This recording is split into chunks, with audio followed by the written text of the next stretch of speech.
From the land to Grant University in Urbana-Champaign, Illinois, this is the closing market report for Friday, the 29th day of August in Chicago today. Corn futures rallied. They finished 12.5 cents higher in the September contract. December at 4.20 1/4, up 10 1/4, and the March at 4.37 3/4, 10 1/4 higher. September soybeans 8.5 higher. November at 10.54 1/2, up 6.5, and January at 10.72 1/2, up 5 3/4 of a cent. Bean meal down 2.70. Bean oil 28 cents lower. December wheat up 5 1/4 at 5.34 1/4, and the hard red up 6 cents at 5.92 3/4 of a cent. Mike Zuzolo at globalcomresearch.com out of Atchison, Kansas now joins us to discuss the marketplace. What a day today. Friday, Mike, up, 8, 9, 10, 11 cents for the corn. Soybeans, half that much, maybe a little less than that. Wheat had a little rally in it, too. Surprising, I guess. I think you and I were both kind of the mind that we might have found a low in the last couple of weeks for the corn market. We also maybe both thought it might have been early, and we kind of were hopeful. I know I was. Yeah. I gotta say, Mike, I know I was, because like everybody else, I just don't have enough sold. I got a lot. I need a little rally to get this done. So, if you're not hopeful, if you're in agriculture, you're not hopeful. You're in the wrong industry. So yeah. No, it was a true nail biter this week. Todd had another repeat week where the gave up and fell apart, and we needed this week to come together to keep with that 2024 seasonal after that USDA WASDE report low that we put in the soybeans. And then we had this drier, cooler weather that the trade didn't know what to do with, quite honestly. But it seemed like to me we were really gunning for the delivery, and if delivery wasn't negative, then the corn had a shot. And I think Friday's close above 395 in September, and we have to say corn, wheat, beans, meal, bean oil in the September contract now is effectively the cash price in the United States. Now it's in delivery, so it takes on an added importance for me that September corn got above 395, because that did a lot of good in terms of supporting the idea that we've got a low in place now, as you say, technically speaking, on the charts. And so today, because of the U.S.-China trade relationship and negotiations, I'm actually glad they didn't go up as much as the corn did on a percentage basis, just because they were respectful of what was going on with the geopolitics and the trade negotiations. So here's what I want to know. Can we get follow-through after a long Labor Day weekend on Tuesday of next week? And even at this point, is this price tag for corn particularly going across the scale that needs to go across the scale someplace, if farmers are way behind, that they need to think about making at least some beginning sales again? If they do, I would buy it back right away, Todd, because the charts would suggest that, and the way we close this market at the end of August would suggest that. Between now and the middle of September, we had a really nice rally, a rally strong enough last year that it was worth buying back into. And I think at this stage where the big lows are at this point. So I think it's a manageable risk to buy back. I actually talked to a lot of farmers this week. I'm sure all the commodity analysts did, because this was the week to have to either let it go or roll it. I just don't see a lot of corn coming to market at this stage, unless it's new crop off the combine on some early crop that's literally dying or something like that. But I really think that because the crop situation, the weather situation, the disease pressure, I think farmers are gearing to sell more beans and store the corn. Today's rally would support that mindset. To answer your question about next week, it really does go back to what happens with Russia and the United States, and does wheat and crude oil come in and support us, and does the ability of the commercial, do they come in and start buying an extended amount of needs? Because from what I understand, they've been sitting on their hands. Are you of a mind that if there is no negotiated end to the Russo-Ukraine war, that the marketplace will take a stance on that? Yes, I think that the crude oil market has priced in a peace initiative and a bit of oversupply, a supply glut almost. But if we would actually target Russia's oil, I would be thinking that the oil would rally and that the wheat would pick up on that rally. The question mark in my mind is, would the dollar become a safe haven buy? But as we talked about before, if the crude oil and the dollar rally up together, that's okay with me, as long as the crude oil is going higher without the dollar going higher by itself. But again, the demand low you talked about at the beginning of our conversation, we have to reiterate that dollar has stayed down and we are picking up more business. And what kicked off our rally on Friday, I think, was the Thursday export sales again for new crop corn and beans, and then the Europeans cutting so dramatically the European corn crop. And I think it opened the eyes to the trade. Maybe it's not as great in Ukraine as we think it is. We'll see. Yeah, Ukraine. And then, of course, I can only imagine that the weather forecast looking forward and the drought maps suggesting parts of the eastern Corn Belt, even here where I live, have been awfully dry. And I would think the trade might be worried going into a long weekend that if that doesn't change, things could move quickly on Tuesday, Wednesday. I think you're right. And in fact, I'm driving to a family reunion in Indiana, and I'm coming out of Springfield right now. And that flash drought that you're talking about is very apparent from the windshield. As soon as you get across the Illinois River and east of Hall, it seems to get progressively worse. And I do think that we'll have some early harvest, but that's actually going to be probably a more price supportive feature than a negative feature. And it's probably going to encourage farmers to store even more because they're going to have more bin space if this disease and flash drought issue really hit Illinois, like many of us think it can. And as you drive through this area, because I've driven some of it, it is, of course, it's hard to tell because there's southern rust in some. It appears hybrids to me, where there'll be fields that are green and then just a field that looks like it's, dried out, but not quite the right color. But it's also dried out. It clearly has dried out. So there are lots of things happening here that at the end of the season that may maintain this rally through, however long it takes, I guess. However, I do wonder about one last thing. Are you worried at all that USDA in August increased the exports to Mexico while also increasing feed and residual use at the same time, and that they might actually not be offsetting that because they're both up, and that they increase because feeders aren't coming across the border to the United States. But if they're not coming to the United States, feed usage maybe shouldn't have gone up. Yeah. That's a great point to bring up. And I think this is why, to answer an earlier question, you get up around 425, 435 December corn. I'm still in the mindset letting some cash bushels go off, the combine bushels go, and get that cat off your back. But yes, I think we've maxed out on the 25, 26 total demand number for corn. So if yield comes down, I'm expecting they'll pull demand down with it. Okay. Hey, thanks much. I appreciate it, Mike. Thank you for being with us, and have a great drive. Have a great Labor Day, Todd. You too, and thank you much, Mike. That's Mike Zuzolo. He's at GlobalComResearch.com out of Atchison, Kansas. You're listening to the Closing Market Report on this Friday afternoon. Don't forget, Monday, the markets are closed in observance of the Labor Day holiday. Up next, we'll hear from the Farm Progress Show. Earlier in the week, I talked with the University of Illinois Extension agronomist. We're now joined by Extension agronomist Gio Preza. Thank you, Gio, for being with us again today.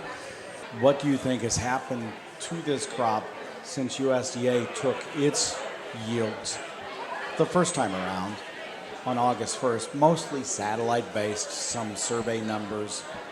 Has it really decreased in size? I think the crop ratings kind of reflect, I would say, the dryness that we've had so far in August. If you look from August 1st to date, I think nearly across most of the state, it's been 1 to 3 inches below normal. So soils are starting to dry out. And I think it's likely reflecting on the decline on the crop ratings. Is there a better correlation for soybeans, or because soybeans tend to mature later, is it worse? I would say it's a little worse for soybeans, just because, if you think about the old adage that August and September make soybeans, I think that has been the case and it will continue to be the case. So any yield projections for soybean in August is like shooting from the hip, right? We can go out and count number of pods, which gives us a sense of how the crop has been developed. But I think the pot filling and the final seed weight, I think that's what it's more impactful for our final yield. What would you suggest to producers about the things they should do in the fall related to agronomy, whether it's corn or soybeans, and paying attention to what's coming into the machine and what, frankly, field conditions are like and how that might impact next season? Yeah, so thinking agronomically, and I always try to put a spin on the economic side, right? We know that margins are tight, so I can't stress enough for farmers, and maybe a lot of people don't like me saying that, because I always say, like, make sure that you have your basics covered, right? Especially in years like this where corn and soybean prices are very low. So there are a few things that we can make sure that we cover the basics to set up a crop for 2025 off to a good start. So I would encourage farmers to, once they harvest, take soil samples to see soil testing levels in their field, because we know from research that if you're above the critical level for P and K, depending how far you are, if you're in the sufficiency level, which is, about 60 to 70 pounds of P2O5 per acre in Illinois, you may not need, or maybe you can go by with 1 or 2 years without applying P and K, because you have enough in the soil to cover the next crop. So that's already maybe can alleviate some of the input prices that you get. The other thing that is stressed is talking to your seed dealer. First thing, make sure that you select a hybrid or a variety that has a good yield potential for your area. But then pay attention on the seeding rate, because you can also save a little bit more money there. When you're paying attention to seeding rate, what are the suggestions? Do they vary much from one end of the state to the other, or even in central Illinois from the highly productive soils to the low productivity soils? Yeah, and it's an interesting question, and I was a little bit surprised when I got data from Dr. Emerson Napseger. He did 3 years, and I think 25 locations across the 3 years, going from north to southern Illinois, looking at corn yield response to plant population density. So it was surprising to see that we didn't see any differences between the regions if you look at the response. So that tells us that, maybe we can pull the data together and provide a general recommendation for the state. So again, if you look at the economic optimum plant density, which takes into account the price of grain and the price of the seed that you're paying for, we see that most of the time,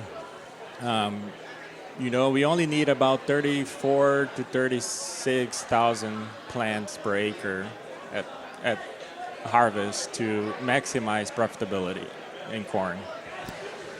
So that probably puts planting population at 36, maybe as high as 38, I suppose. Is that in the range? In corn, I'm not very much concerned with emergency and percent establishment for corn, because, most of the technology that we have now in the planters, they're the best we've ever had.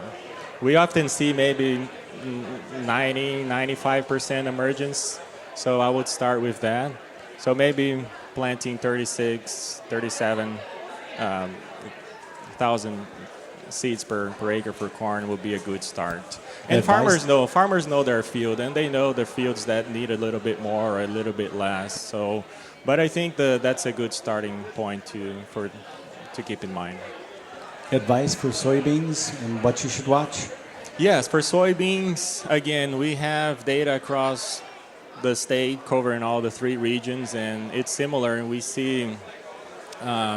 don't see any impact within regions. So when we look at the data overall, with current prices, like accounting maybe soybeans at $10 per acre, I think that having a final plant population of about 110 to 120 plants per acre, that's why we see maximum return on seed. So a good thing, rule of thumb, it's to assume 85% establishment. So if you do that, you're probably planting one bag per acre, which is about 140,000 seeds per acre. That was Giovani Preza Fontes. We spoke with him during this week's Farm Progress Show in Decatur.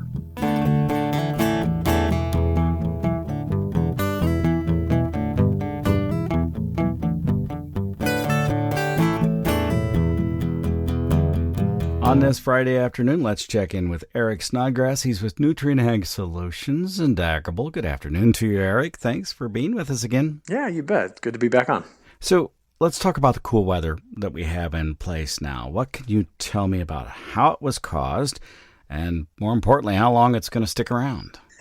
Well, I'll tell you this. It was terribly forecast. I mean, if you look at all the forecasts from back in the beginning of August or even the end of July for this time period, every single model out there was predicting this just to continue to be hot. But about a week ago, we saw the temperatures back off. Actually, more than that. So all the way back to last Wednesday.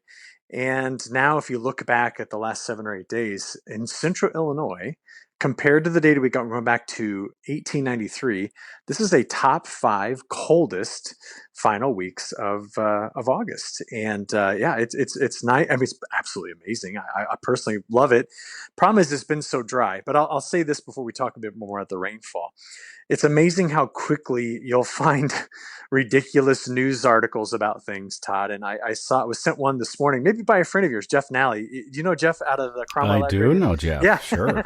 So Jeff sends me a message this morning. He's like, "What is this? Is this for real?" And the article was blaming the cold air that we have now and the cold air that's coming again next week behind another front on the polar vortex. And I'm like, good Lord, just quit hunting for headlines, folks. The reality is, the air is coming from the Canadian archipelago. That's in the Arctic. But you got to remember, that's a place that's had sunshine now for like 6 months, right? So it's cool, but it is not the same as when we have the polar vortex, which sets up in November and December and then starts to work its way in and out of being strong and weak. So just a interesting thing, but it's one of those headline grabbing things. And so, Todd, the reality is that we've got cool air in place and there's a couple of warm days coming through, but we might get all the way through the first 10, 12 days of September on a colder stretch.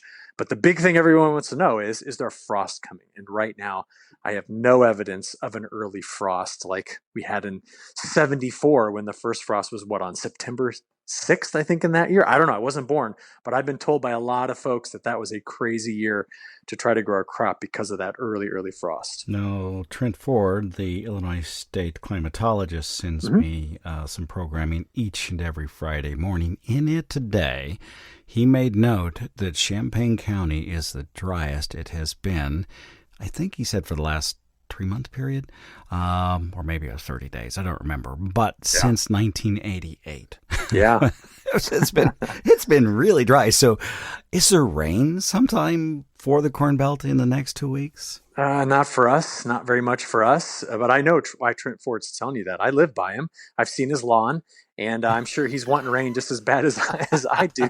But tell him to irrigate. Well, that's not that. Right.